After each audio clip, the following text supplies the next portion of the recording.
Fresh concerns that you came out like, Yeah, I think there's always concerns. I mean, obviously excited before, walking the country's not, and road environment for the first time. But no, there's always concerns, and the concerns when the scoreboard says 28 at the end of the game, and that's no disrespect to the opponent.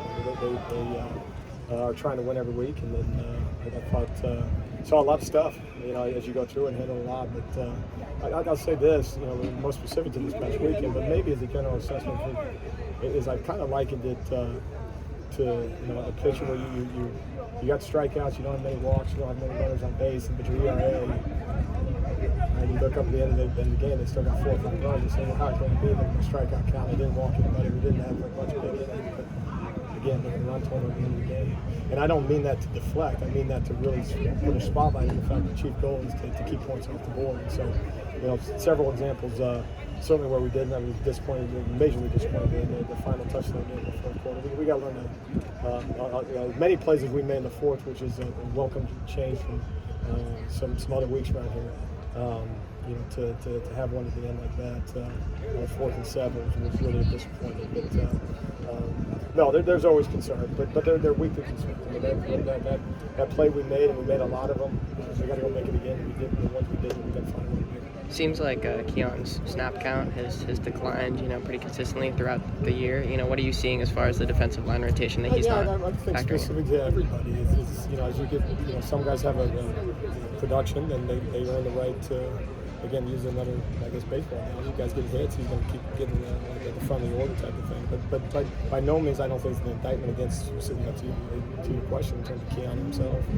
Continue to be part of the rotation, continue to fight and scratch and claw to be a major piece of our defense. We expect him to, and I think probably more of a credit to maybe some of the other guys as opposed to Scarlett Letter against him.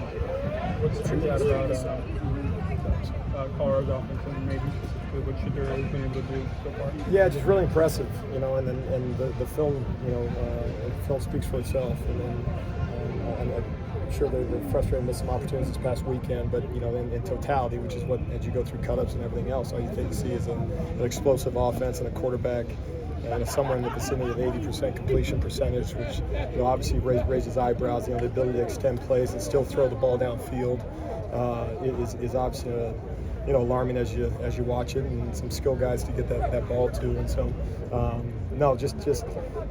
again, very impressive.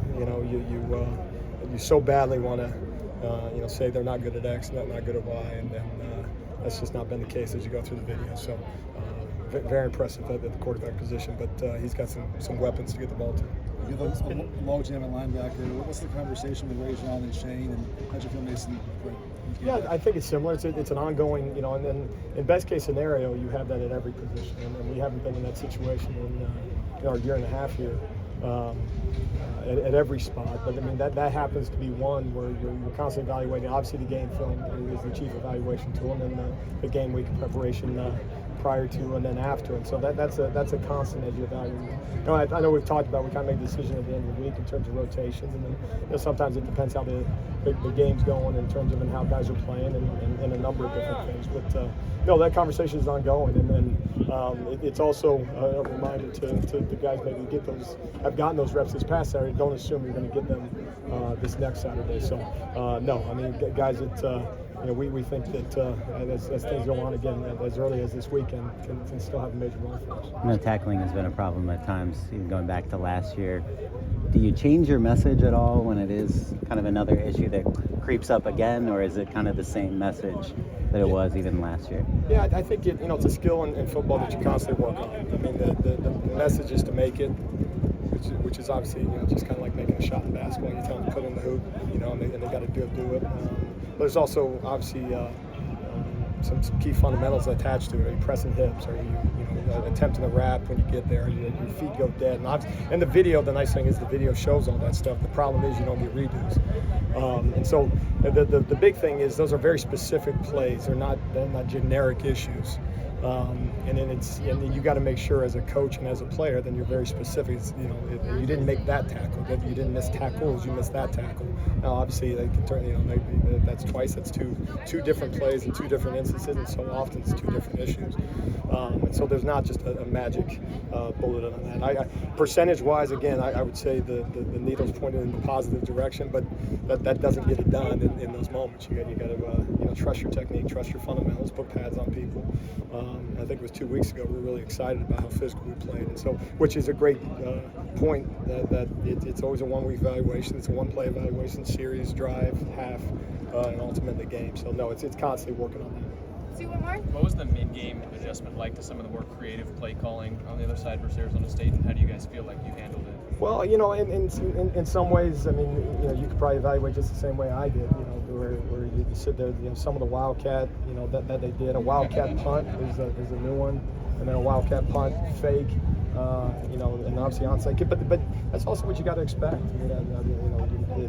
The teams are going to throw it at you, and I mean that from every which way, to try to move the ball on you and everything else. And so you're trying to stay ahead of it is the best answer. But obviously some of those instances that didn't show up on tape, prior to. And so in those moments you got to trust your rules. I think for the most part the messaging to the guys is, what you have in those moments is you've got your rules to the best of your ability.